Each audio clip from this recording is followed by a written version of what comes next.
Everyone, thanks for joining us on Clear the Box podcast. We got my main man, Coach Marty Ward at Florida Southern. Has been in Florida Southern since its existence, has made it a perennial top 20 team. Um, Amazing. Hate to play them because they're gritty, they're tough, they're conditioned. They're basically an upstate New York team in the South, which is without the which snow. exactly for everybody without the snow. Um, and one of the things I wanted to talk to you about was you're the only Native American coach in the college ranks.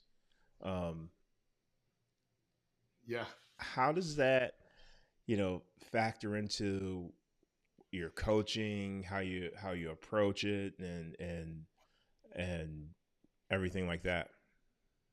Well, I think that the Native American being the head coach. First, thank you for putting me on the podcast, Coach. I'm more than thrilled to share some of my thoughts and insights with you on just the game and just obviously where we're at down here at Florida Southern and just me personally as a coach and I look at this coaching profession and really love it. It's more than just X's and O's and getting out there and blowing a whistle. It's more about people. So been very fortunate, down here. So super excited to get going this fall. And just kind of going back to being the only Native American head coach in the country. I think that when I went into coaching, I didn't even think about it like that. It was just part of the passion.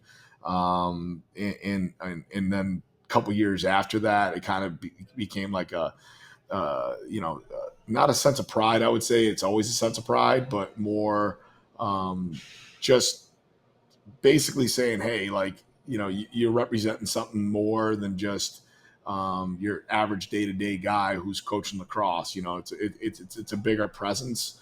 And I take that to heart. I take that to heart, and I take a great sense of pride in it.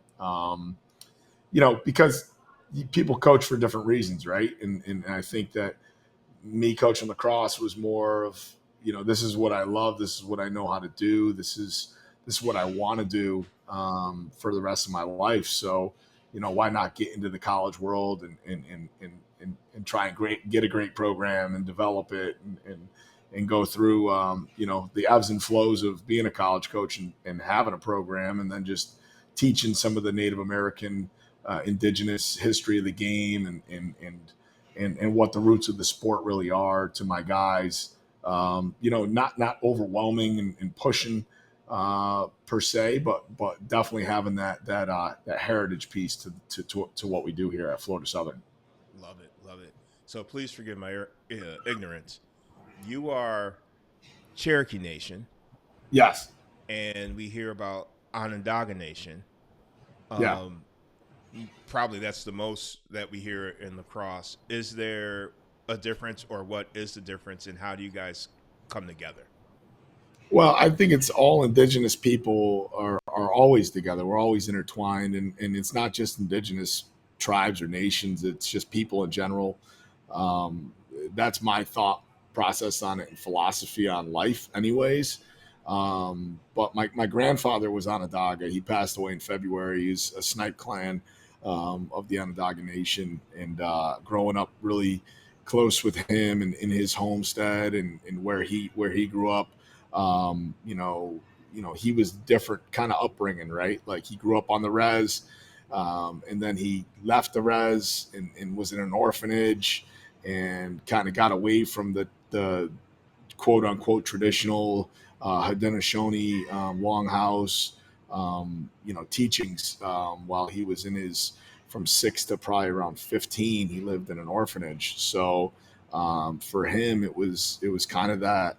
I'm not gonna say it was a boarding school, but just different for him, right? Him and his brothers growing up, at Elmcrest in Syracuse, and then being able to move back in, to an apartment with his father in downtown Syracuse. He was always off the reservation after that, and I think that, he went to city school, so he didn't he didn't grow up all on the Onondaga Nation, even though he was a part of the nation. So when I, obviously my father's Cherokee because my grandmother's Cherokee from Oklahoma, so that's kind of our ties to Oklahoma and to the people out there out west. And my grandmother moved to Syracuse when she was 15 or 16 years old from Oklahoma.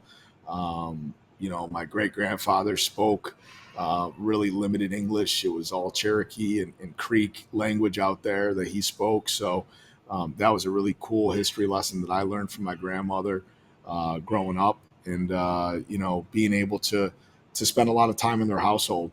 Grandparents are super important to our culture and to everyone's culture, but to our culture, it's the elders that teach us, what the next steps should look like, and teach us those traditions and those rituals and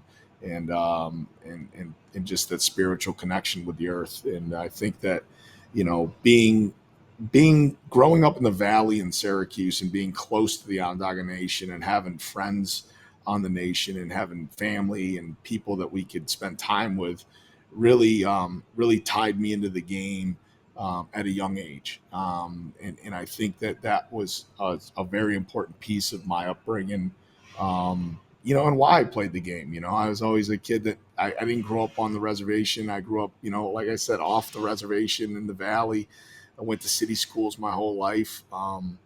But still had to go to Indian class once a week in the city schools, and I still remember my teachers and some of the things that they taught us, and then my grandfather and grandmother and my dad teaching me things that he was taught. So I'm just trying to carry on that with my son and my daughter, and just really my wife are we're very open to all people, and I think that that's the nuts and bolts of where we come from, and the history, kind of the background of where I'm from.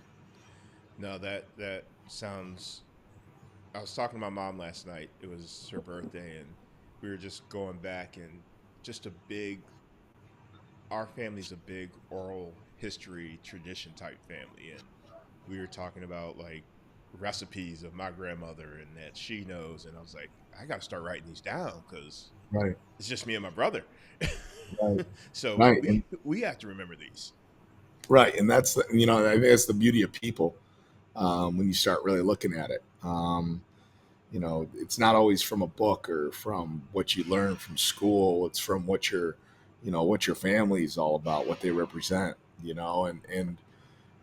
It's you can look at it a couple different ways, right? Like you can say you grow up, you go to school, you go to college, get a 9 to 5, and rinse and repeat, right? But or you can look at it like my grandfather was always tied into sports, so he worked in hockey, for a long time, like AHL, ECHL, worked with the NHL a little bit, in Quebec and Philadelphia.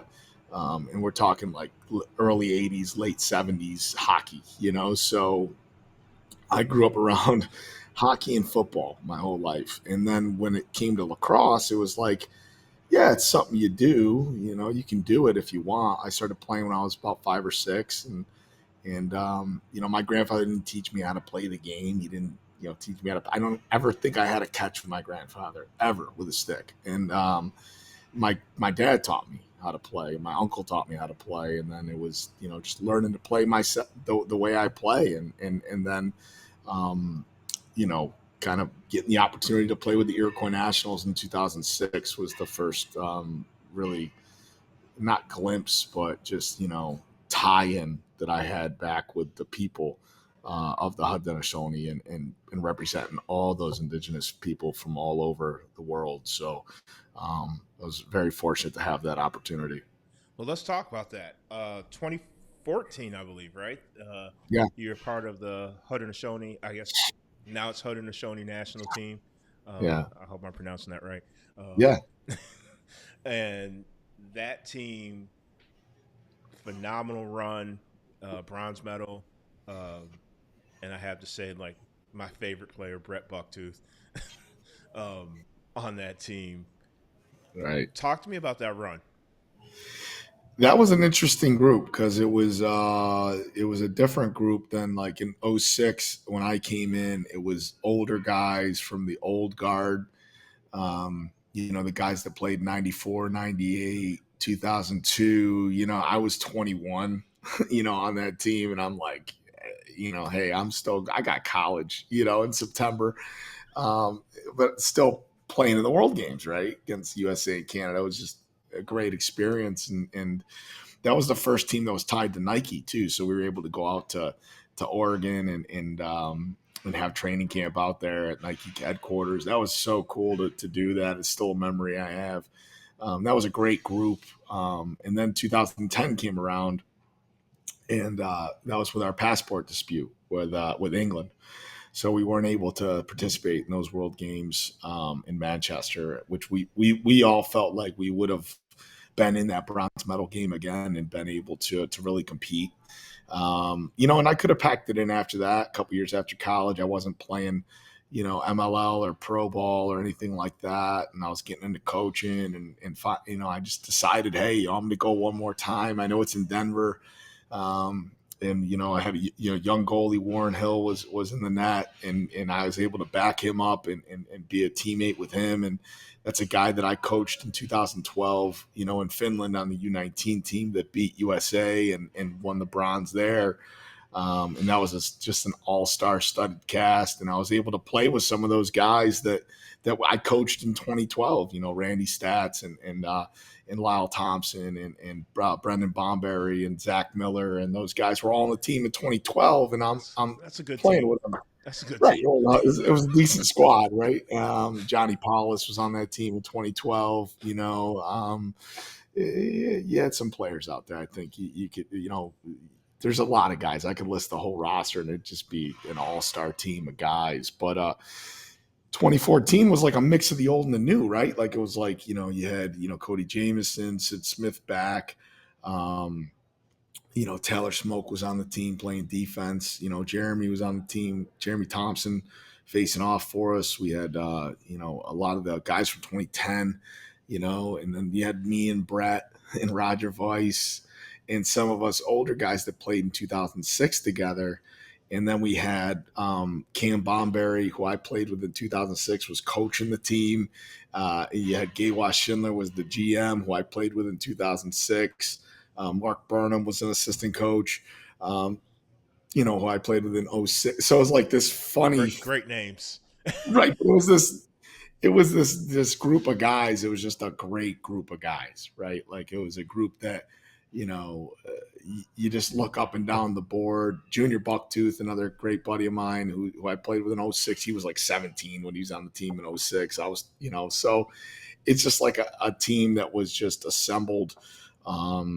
That had the leadership, like we had the older guys in the room, and then we had the young guys, and then we had all that talent. Obviously, there's talent across the board, but the overall approach to it was that this is about us making that jump as a men's team and winning a bronze medal and being the first men's team to do it. And I think that was a committed approach by the whole locker room. And when we went out there, we took care of business and we handled it professionally. And it was a great run for us. Yeah. So you're being kind of modest, but you're a pretty good player, high school, college, professional. How did a kid from Syracuse get to Gaffney, South Carolina? Honestly, I made I was an alternate on the Empire team going into my senior year, and that was the only way I got recruited. Like there were schools obviously that looked at you from New York and in the New England area and things like that. You're always going to get those looks if you're pretty good in upstate New York in Section 3, especially at that time. So our city school I went to, Corcoran, was just still in its infant stages of having a varsity lacrosse team. So when I started playing goalie in ninth grade, like my high school coach said, you can either play JV and be a midi or attackman, or you can play varsity goalie. And I'm like, I'm going to play varsity goalie. So I made that decision to play goalie. So, I didn't have goalie coaches growing up and things. I watched guys play. Right. So when I got the opportunity to look at schools and do the recruiting, I didn't really know what I was doing, and I'm not saying that in a bad way about, what I ended up. Limestone was the best thing I could have ever done for my life at that time. My family was going through a tough time. My parents split. We had a lot of very adverse situations going on in my life at that time. And it was a really rough couple years for me, my junior, senior year of high school. So my high school coach, Sean Smith, basically said, "Hey, look, you got a couple options. You can leave the state, which I recommend you go to Limestone, and it's a good program and they want you, go there. Or you can, maybe go junior college and hope for the best. There's other schools you can go to, but they're in New York, like, what do you want to do?" And I went on a recruiting trip to Limestone. And of course, the day I go on a recruiting trip, guess what's on the ground in South Carolina? Snow. First time and last time ever, right? Yeah, I'm like, what is this, right? Like, I thought I was going to South, right? So I met the guys. I met the team, excuse me. I met the team, and it automatically felt like the right group. They were all lacrosse guys, as you know, Limestone's, pedigree in Division II, championship mentality. And the coach at the time, T.W. Johnson, was a great leader of men, and he was just a guy who I wanted to play for. Judd Lattimore, recruited me really heavily, and it became just an awesome opportunity. Even after Coach Johnson left after my freshman year, Chris Hasbrook came in and took over. It still was, Limestone. It wasn't about coaches, and it was about the program at that point. And I took great pride in leaving Syracuse and going to Gaffney, and then being that guy who went away to school to play and then come back home. You know what I mean? Like, I thought I thought that's what you were supposed to do. Like, I thought you were getting recruited and you go away to school. You don't stay in your backyard, even though there's great programs in Syracuse and around that area. It's just, in my mind, that's what you did. So I chose a great program in Limestone, and I tasted sweet tea for the first time, and I was hooked. I've cut back on that now, though. No more sweet tea. Actually, Coach Schatz actually coached my oldest son in his Mhm. like fifth, sixth grade team in Tampa or something like that, long Right, time ago. right. Speaking of the adjustment, how was that? Was it like a tough adjustment when you went to Limestone, or did it just feel like it's a perfect In fit terms of because what, it's culturally just a being in the culture, South? yeah, coming from upstate and then going Yeah, over I to mean, Mason Dixon. You know how us upstate certainly, New Yorkers are. right. Certainly different. I was not. I never went south of Binghamton growing up. Like, I never went to the ocean growing up. The first time I went to the ocean was spring of my freshman year of college. First time I saw salt water. So when I left and we went into Pennsylvania, I was like, this is crazy. Like, and now I'm in Virginia, and you know what I mean? I was like, Uh, this hey, is I'm from like, Rochester. We used to call Baltimore the South. Like right. that was it. We're going to the South, Baltimore.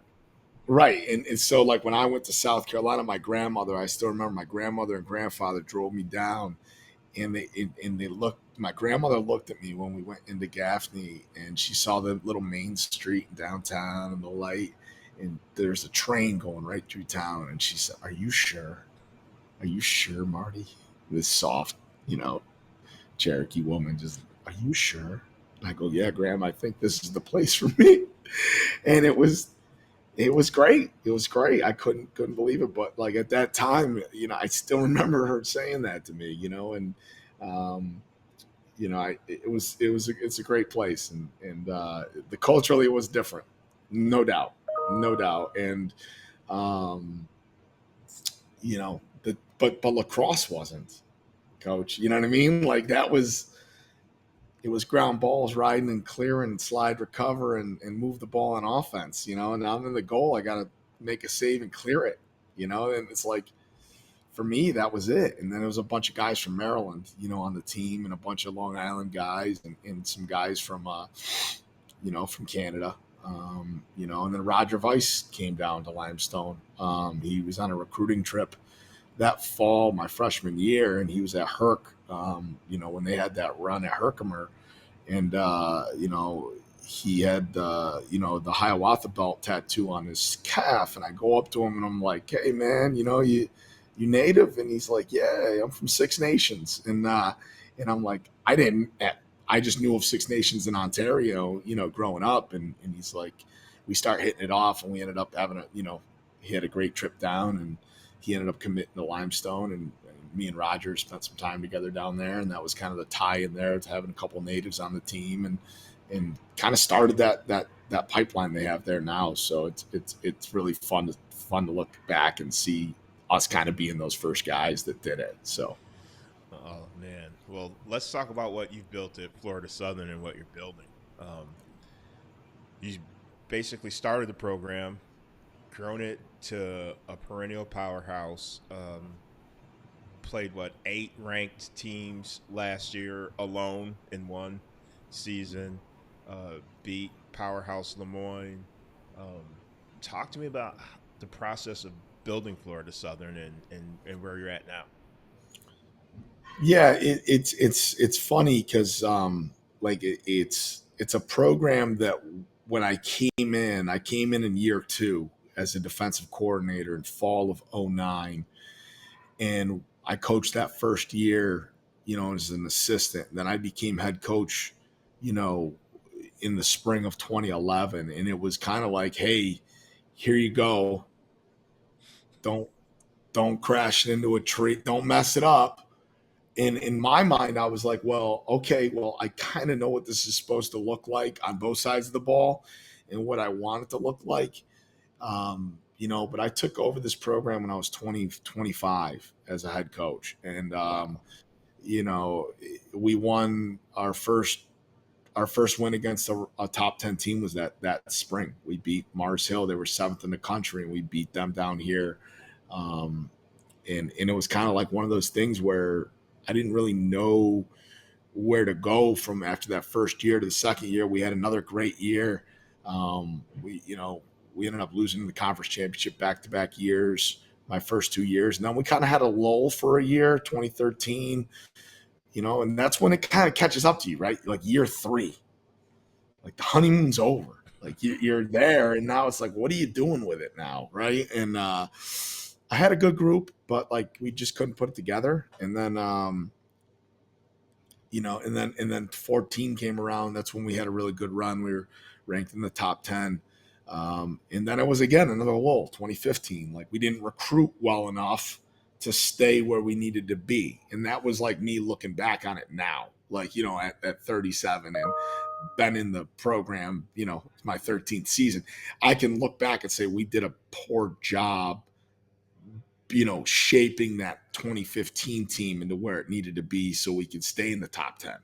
And then it was 2016. We kind of got back, but we didn't get back. We were close. 17, we kind of had a low where we were 500 and we were okay. We had a couple different things, in that year where it could have went our way. It couldn't have, a lot of 1-goal losses, but 18, 19, a couple good winning seasons there.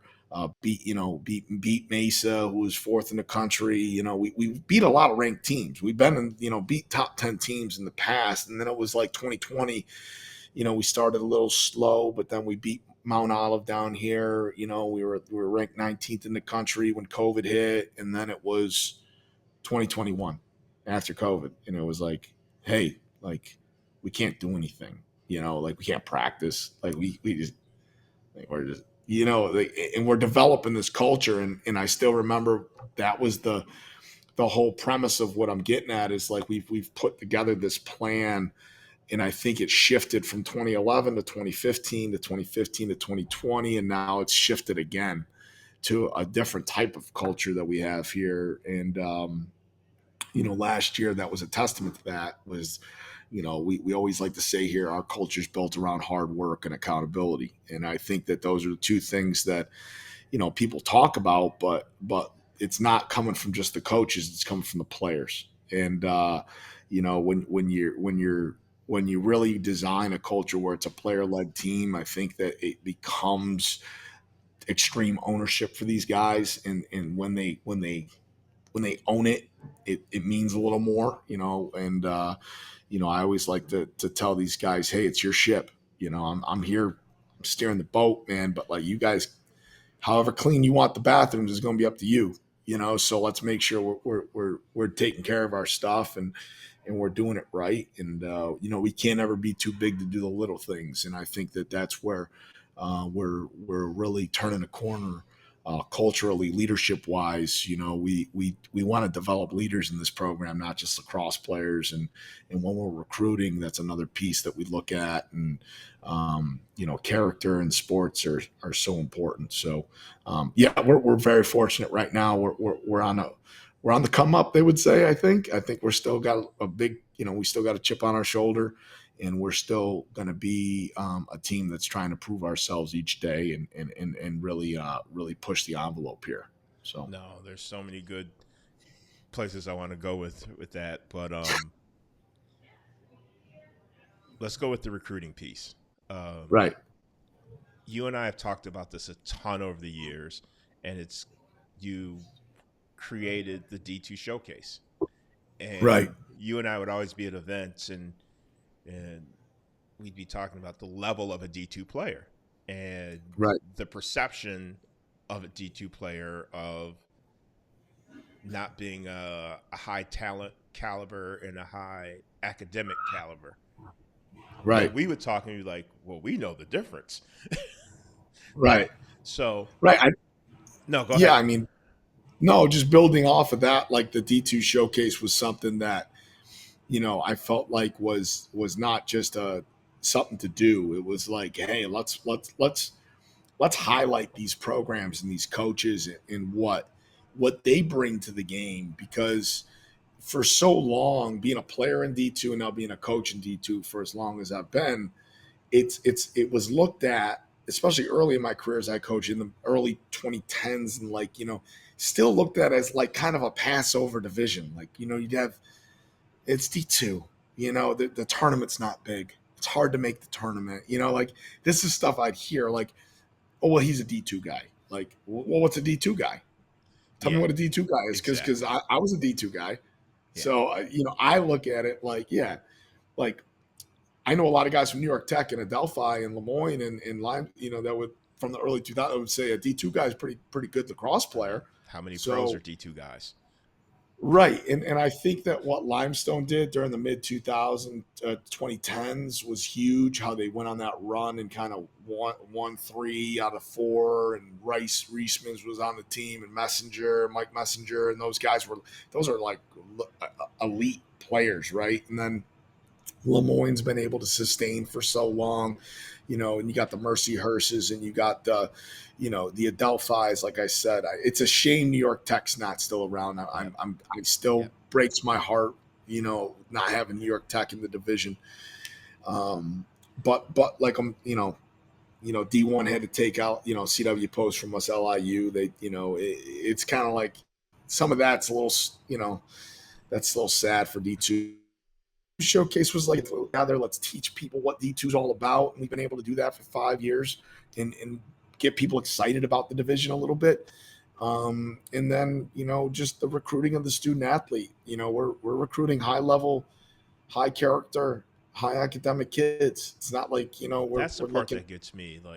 right, Like when I hear that it's just D2, it's like, well, these are scholarship athletes who can play, right, but academically, these schools are good. right. And they give you a good career path, and there's great alumni, and you get everything else that you think that you would get in a NESCAC school. You get that at a D2 school. You just have to do your homework and do, and obviously there's various levels at each division of what you're going to Exactly. get, right? Like, I know you talk about that with recruiting, and it's all about the fit that you want, right? So, if you're looking for super high academics, and not so much of a lacrosse balance, there's schools like that. You can go play in a school where, you practice twice a week during the fall, or maybe, whatever. And the coaches, everything is voluntary. And then in the spring, you're on the team. And, like there's I stuff you can't do can that. do. No. No, but you know what I mean? But then there's other if you're a D1 guy, right? Like I think it's like, if you're a D1 guy, you're a D1 guy. If you're a D1 guy, and I think there's a difference there. D1 guy has to check all the boxes.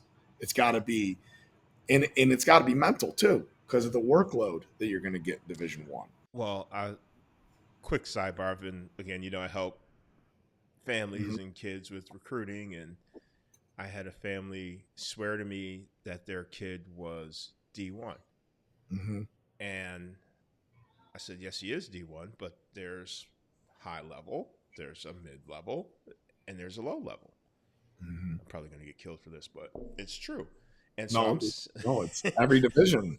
It is what it is. and I evaluated him as a mid level D1 guy. And Right. they were so offended. And then when the calls started coming back, and it's like the schools were mid level, but they weren't bad schools. Right. And it's like, well, what are you looking for? Because these schools Right. are great academic, they're competitive, they're in great conferences, Right. but they're So what do not. they look? Right. What are What you are you looking for? What are you looking Prestige? for? Are you looking for prestige? Are you looking for name? Like, are you looking for name recognition? Are you looking for, because Johnny can go to and get into a prestigious school and maybe walk on and not be on the team after the Right. first semester, Right. or he can go to a mid-level program and maybe compete, Yeah. and be a guy who's like in the mix. Now look at, there's mid-level programs in Division 1, 2, and 3. There's low-level programs in Division 1, 2, and 3, and that can vary year to year and coach to coach and school to school. But at the end of the day, it's about what you want out of your experience as a college lacrosse player. Like, if you want, we tell kids all the time here at Florida Southern, like, if you want the beach, this is not the place for you. Lakeland, Florida is not the place for you if you want the beach. If you want nice weather, good school, nice town, good area, it's a good spot. Good academics, competitive program, this is a great spot for you. But if you want sand in your shoes and to walk from and to go from the beach to practice, then this is not the school that you need to commit to. So, and it's like that all across the country in all divisions, right? There's pros and cons, and what the kids want, what they don't want, what the parents want, what the parents don't want. And I think that's where it kind of comes in. Like, what the mom and the dad have to be on the same page with Jimmy or Johnny too on what they want to do. And that's where you get that gray area. I think about, like you're asking the guy, well, like, what do you want then? Right. Like, what do you want? What do you So, want? It's all about the fit.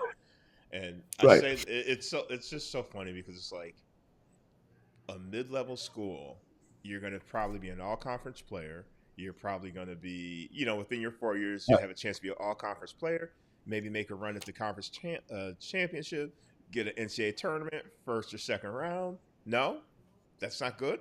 That's a great career. Right. And it depends on how good he is. Like, or she is. Like, because there's some guys that go to some mid-level schools and they might not make the top two midlines. They might never be in the four-man rotation on attack, and it's like, you got to be content maybe for 2 years to be on the scout team or be on the second team, and that's okay. Yes. And that's okay. Yes. That's not a knock on you as an athlete. That's some of these programs have systems in place and coaches that have been there for a decade that are they know what they want to do and how to do it. And there's guys in the program that are going through it. So Well, their you know trust is better there. than anyone.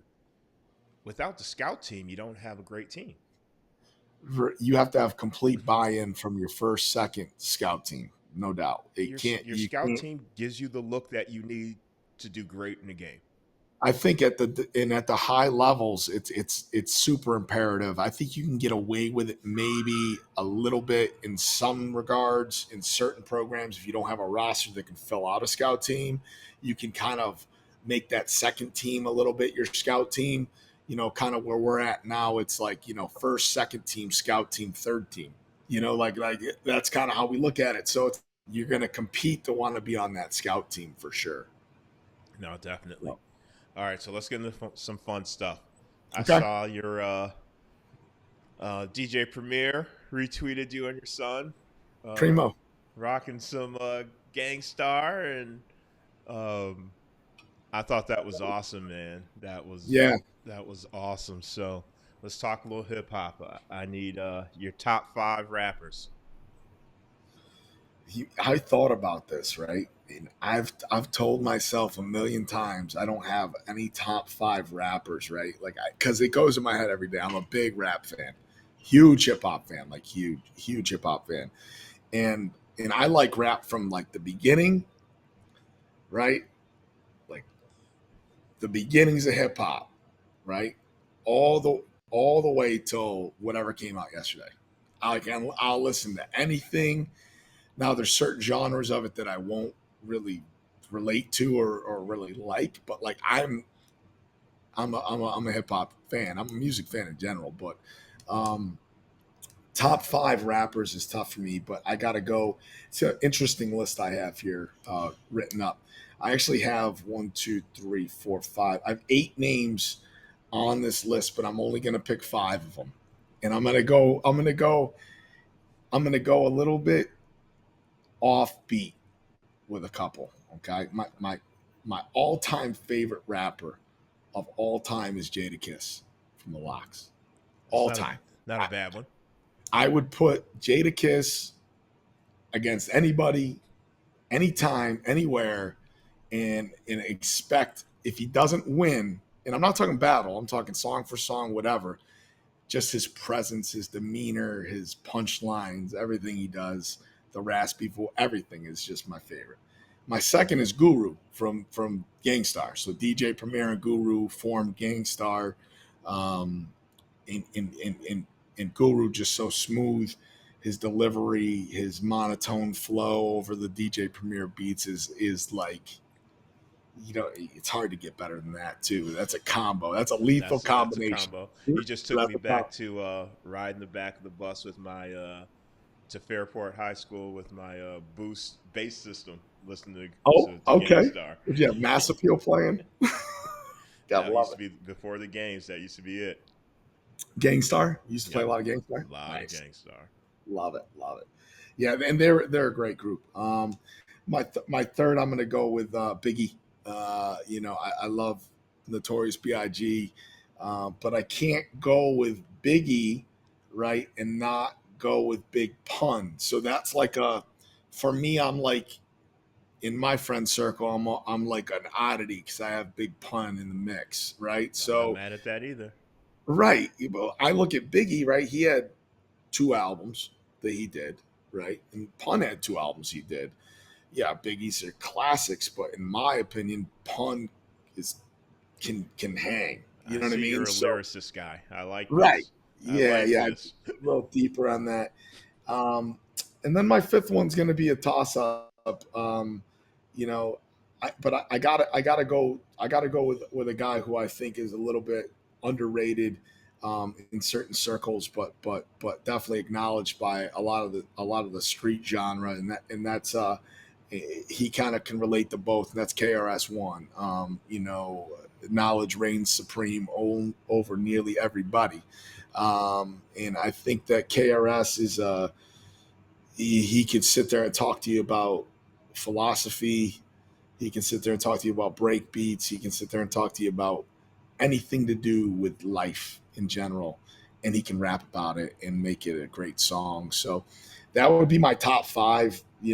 Right now, there's a couple other names though. Jay-Z was in the mix. Scarface was in the mix. Um, Black Thought was in the mix. And then Cool G Rap was in the mix as well from New York, from Queens. So I am. None of those are bad. None of those no, are bad. that's what I was No, saying. I could throw them all in a hat and just it kind of go. depends on the day for me. Right. It literally depends on the day. It's like, oh, oh. What about this? What about this? Right. So, uh, Right.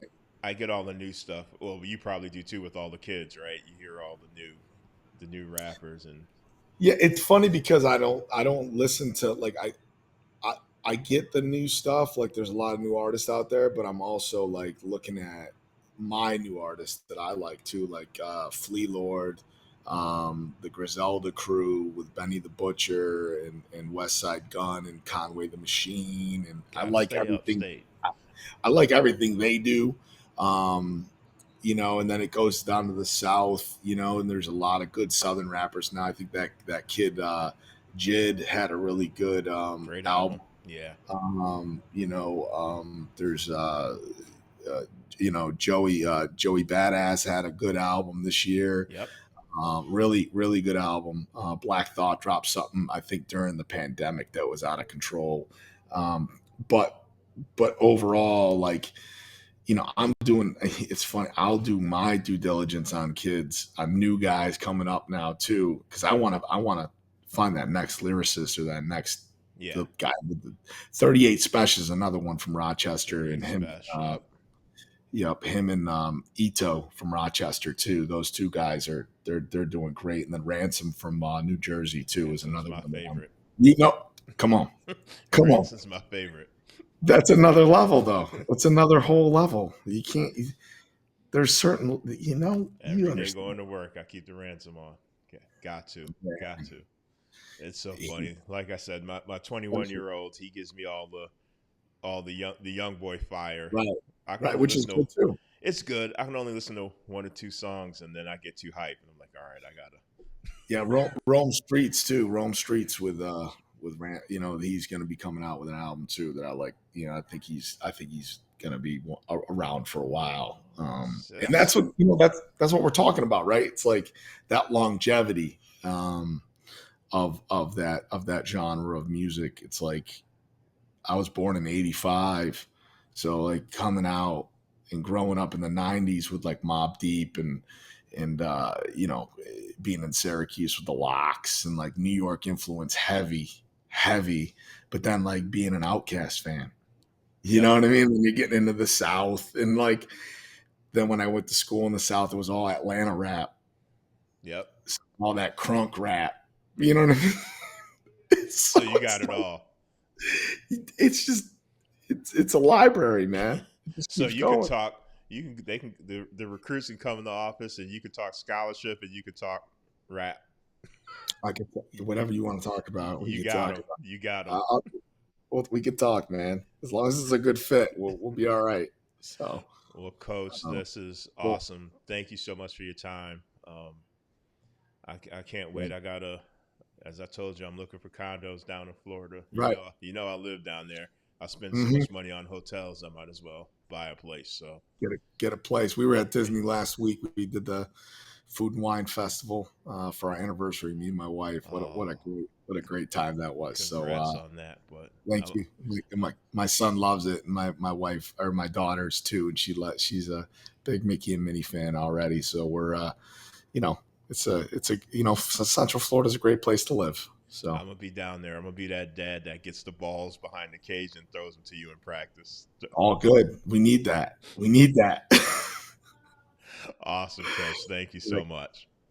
All right, Coach. Take care. Have a good day.